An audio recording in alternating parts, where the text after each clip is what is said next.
arrive au tribunal pour occuper ses responsabilités. Il a un regard perçant. Il est un président incorruptible. Il n'accepte pas les dessous des tables. Il rend des jugements équitables. Et il est reconnu comme étant celui qui ne fait acception de personne.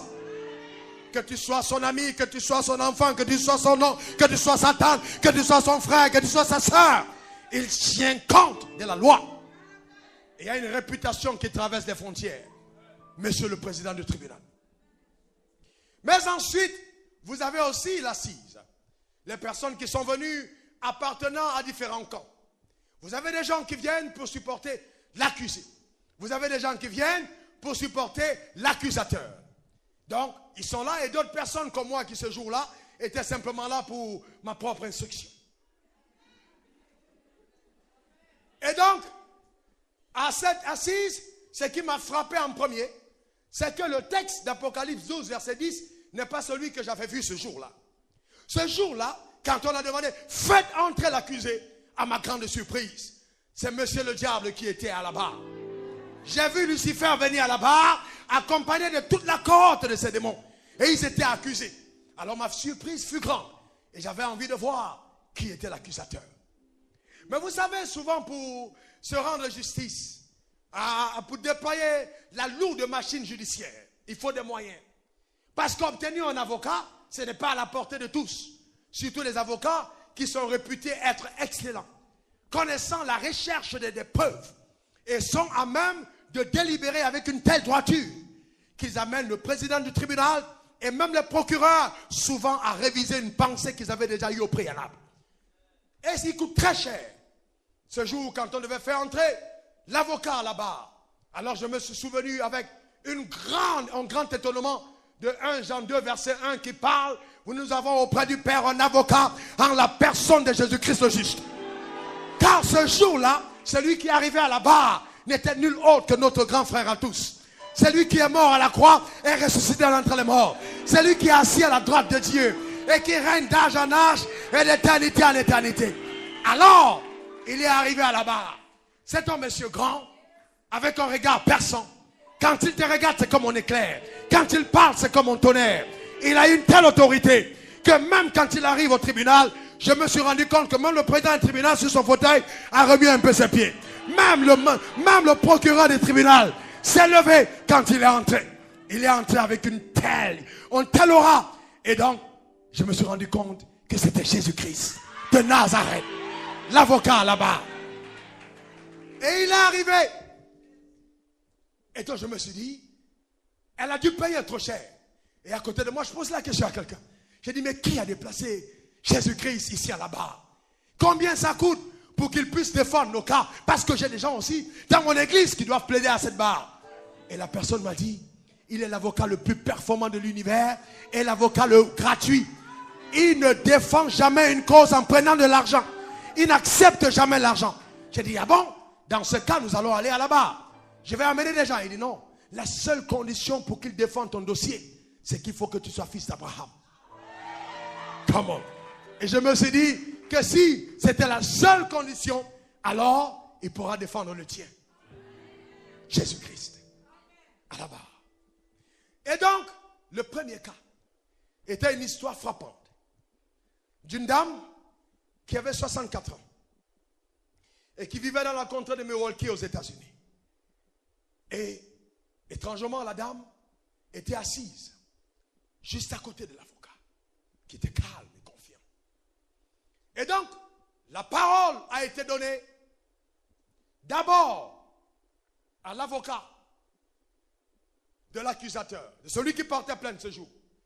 Et Jésus-Christ s'est levé. Et sur les 5 procès auxquels j'ai assisté, et dont je vais vous rendre compte fidèlement, je me suis rendu compte que les axes de la défense des 2 avocats étaient basés sur 2 points fondamentaux. L'avocat de l'accusateur, c'est-à-dire les descendants d'Abraham, a fondé son réquisitoire sur la base du texte de Romains 4, versets 14, 16, plus 25. Suivez.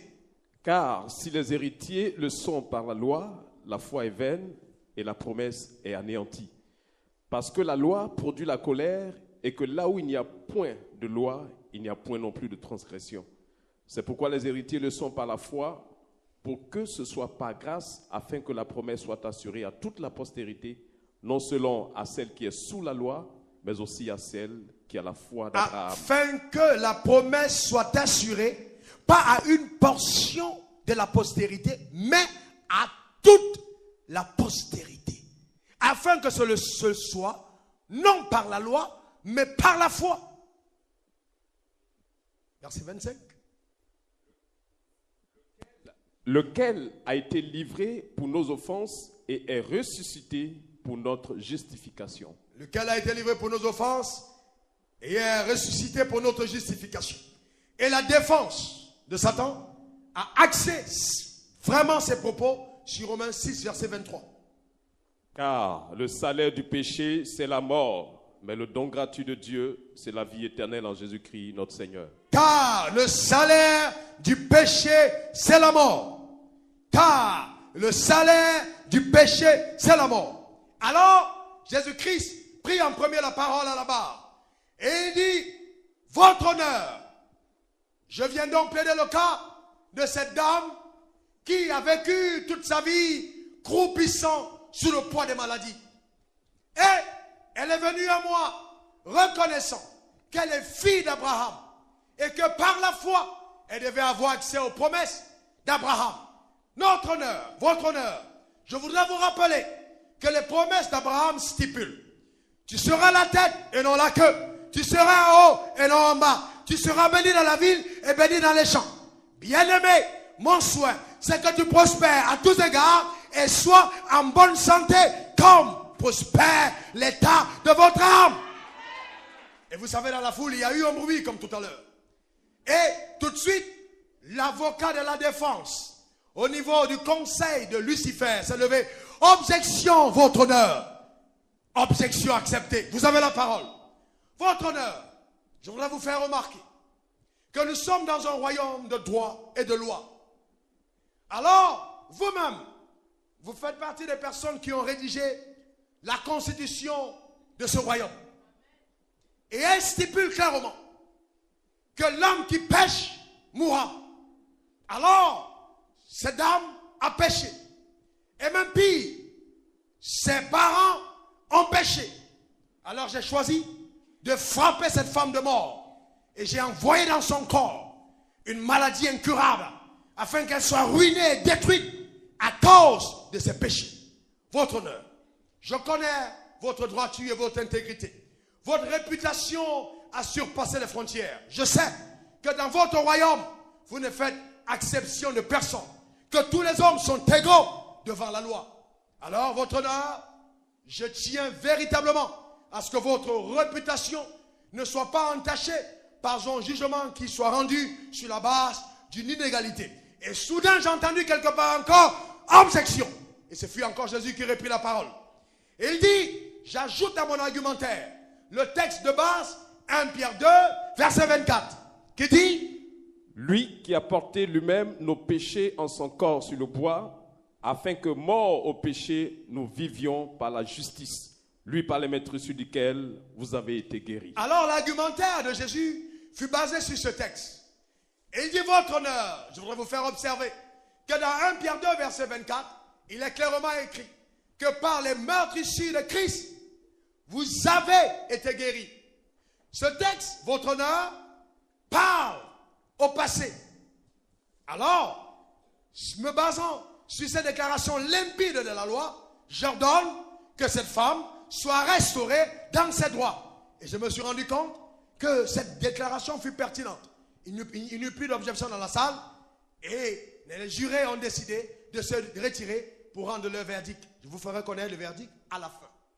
Le deuxième cas qui fut frappant, c'était le cas d'un jeune homme de Boaké.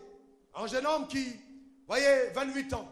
Il était originaire de Boaké, une contrée de la Côte d'Ivoire. Et donc, là-bas, on les appelle les Baoulés. Et donc, ce jeune homme vivait et croupissait sous l'effet de la malédiction. Cette fois-là, vous savez, il est allé s'adresser, n'est-ce pas, à la barre par le tremplin de son avocat. Et son avocat aller interpeller, n'est-ce pas, le